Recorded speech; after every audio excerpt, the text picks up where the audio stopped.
एक बड़े घर में जन्मा बिगड़ैल बच्चा जिसे बढ़ती उम्र के साथ साथ नशे की आदत लग जाती है और घर में बंदूक मिलने पर उस बिगड़े लड़के पर देशद्रोह का आरोप लग जाता है।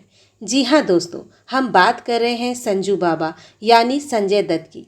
संजय दत्त की इस उतार चढ़ाव वाली कहानी में रोमांस की भी अपनी एक अलग ही जगह है। इस वीडियो में हम उनके 3 शादियों और कई संबंधों पे खड़ी इस खूबसूरत कहानी के बारे में बात करने वाले हैं, जिसने हमेशा इन्हें विवादों में रखा है। फिल्म रॉकी से बॉलीवुड डेब्यू करने वाले संजू बाबा अब तक 187 से भी ज़्यादा फिल्में में काम कर चुके हैं। साथ ही संजू बाबा पर एक बायोपिक मूवी भी बन चुकी है, जिसमें संजू बाबा की ज़िंदगी में आए उतार चढ़ाव को बड़ी ही खूबसूरती से दर्शाया गया है। लेकिन क्या आपको पता है कि इस फिल्म में संजय दत्त की कई काली सच्चाइयों को भी छुपाया गया है। इस फिल्म में संजू बाबा के कुछ ऐसे जिस्मानी रिश्तों को पब्लिक से छुपाया गया है, जिसमें बड़ी बड़ी बॉलीवुड एक्ट्रेस का नाम आता है। यकीन मानिए, संजू बाबा की कई फिल्मी एक्ट्रेस के साथ अफेयर रहा है। इन्हें अफेयर्स की हकीकत का पर्दाफाश आज मैं इस वीडियो के द्वारा करने वाली हूँ, तो इसलिए बने रहिए मेरे साथ वीडियो के अंत तक। तो चलिए सबसे पहले बात करते हैं लिस्ट की शुरुआत में आने वाली नाम की। आज की तारीख में देश के सबसे अमीर घराने की बहू टीना मुनीम अंबानी के नाम से, जो पहले एक्ट्रेस टीना मुनीम के नाम से जानी जाती थी। फिल्म रॉकी में टीना और संजू दोनों एक दूसरे के साथ काम कर रहे थे। रील पर संजय टीना के हीरो थे और असल जिंदगी में भी दोनों यंग एक्टर थे, तो जाहिर सी बात है कि शूटिंग के दौरान दोनों के बीच प्यार की शुरुआत होने लगी थी। टीना और संजय दोनों एक दूसरे को लेकर काफ़ी सीरियस थे, मगर दूसरी तरफ संजय दत्त की नशे की आदत ने टीना को परेशानी में डाल दिया। नशे में रहने की वजह से संजय और टीना के बीच झगड़े होने शुरू हो गए और एक वक्त ऐसा भी आया कि टीना ने संजय दत्त को छोड़ने का फैसला ले लिया। जब भी टीना संजय से ब्रेकअप की बात करती, संजय दत्त उनके हाथ पैर जोड़कर उन्हें मना लेते थे, मगर नशे की बुरी आदत ने संजय दत्त में कोई बदलाव आने नहीं दिया। लिहाजा टीना ने संजय दत्त से ब्रेकअप कर लिया। टीना से ब्रेकअप के बाद संजय परेशान होने लगे, यहाँ तक कि एक बार टीना और ऋषि कपूर फिल्म कर्ज की शूटिंग कर रहे थे।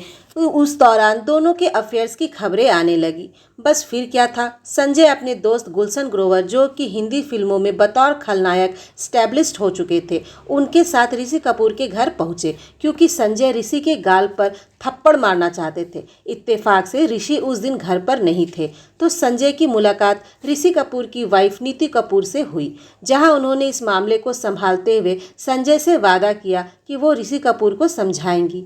तब कहीं जाके संजय का गुस्सा शांत हुआ। टीना से ब्रेकअप हो चुका था, लिहाजा संजय की ज़िंदगी में अब बारी थी नई गर्लफ्रेंड की आने की। हालांकि संजय की एक बात काफ़ी अच्छी थी कि उन्होंने अपने अफेयर्स का असर अपने फिल्मी करियर पर पड़ने नहीं दिया। पर्दे पर उनकी एक्टिंग लोगों को काफ़ी पसंद आती थी। अगला नाम है रेखा का। जी हाँ दोस्तों, वही रेखा जिनके नाम के चर्चे सदी के महानायक अमिताभ बच्चन के साथ भी जुड़े थे। रेखा और संजय दत्त एक फिल्म ज़मीन आसमान में एक साथ काम कर रहे थे, जो कि साल 1984 में बनी थी, और इस फिल्म के दौरान दोनों एक दूसरे के करीब आए और चर्चाएं होने लगी कि रेखा और संजय ने एक दूसरे से सीक्रेट मैरिज कर लिया।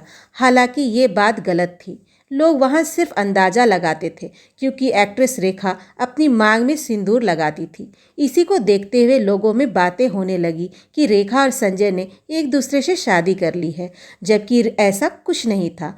पर एक चीज़ जरूर थी कि रेखा और संजय दत्त एक दूसरे के करीब आए थे, और रेखा ने नज़दीकियां जानबूझकर बढ़ाई, क्योंकि वो उस वक्त अमिताभ बच्चन को जलाना चाहती थी, और इसी वजह से उन्होंने संजय दत्त के साथ अपना रिलेशनशिप मेंटेन किया। हालांकि फिल्म के साथ ही ये रिश्ता भी ख़त्म हो गया। अब बात करते हैं संजय दत्त की उस गर्लफ्रेंड की, जो आगे चलकर संजय दत्त की पहली पत्नी बनी।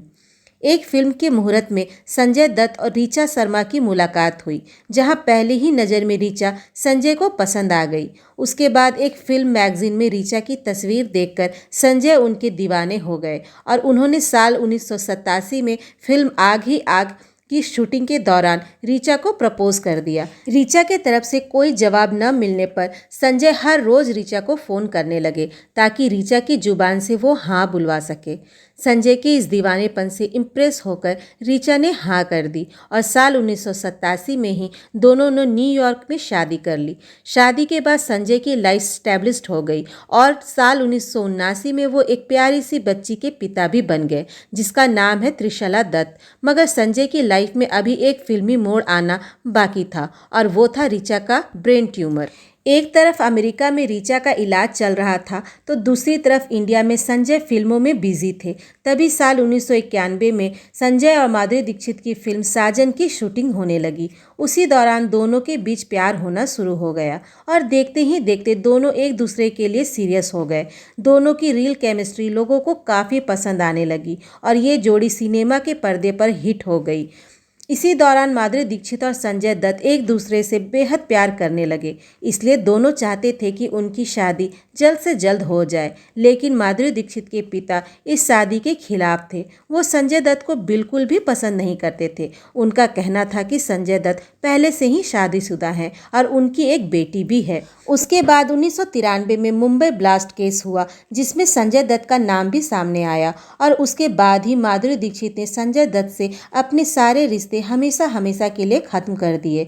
उसके बाद उनसे मिली तक नहीं। संजय का नाम भी उनके जुबान पर फिर कभी नहीं आया। संजय दत्त की लाइफ में अभी एक और झटका आना बाकी था। 1996 में उनकी पत्नी ऋचा ने दम तोड़ दिया। बॉम्बे ब्लास्ट केस में नाम आना, ऋचा की मौत और माधुरी दीक्षित के साथ टूटा रिश्ता, इन तमाम चीज़ों की वजह से संजय डिप्रेशन में चले गए। तभी उनकी ज़िंदगी में एक्ट्रेस लीजा रे की एंट्री हुई। लीजा रे संजय दत्त को इमोशनली सहारा दिया और दोनों एक दूसरे के करीब आने लगे। लेकिन इससे पहले कि रिश्ता मजबूत हो पाता, दोनों का ब्रेकअप हो गया। इसके बाद संजय की मुलाकात एक मॉडल से हुई जिनका नाम था रिया पिल्ले।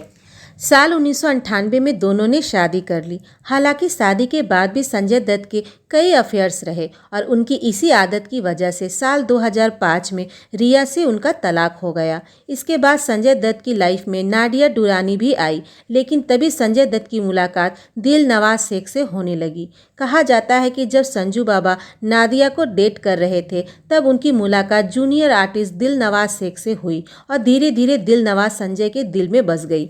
नवाज ने संजय दत्त के प्यार में अपना धर्म भी बदल लिया और नाम रखा मान्यता दत्त, जिसके बाद 7 फरवरी 2008 को संजय और मान्यता हमेशा हमेशा के लिए एक दूसरे के हो गए।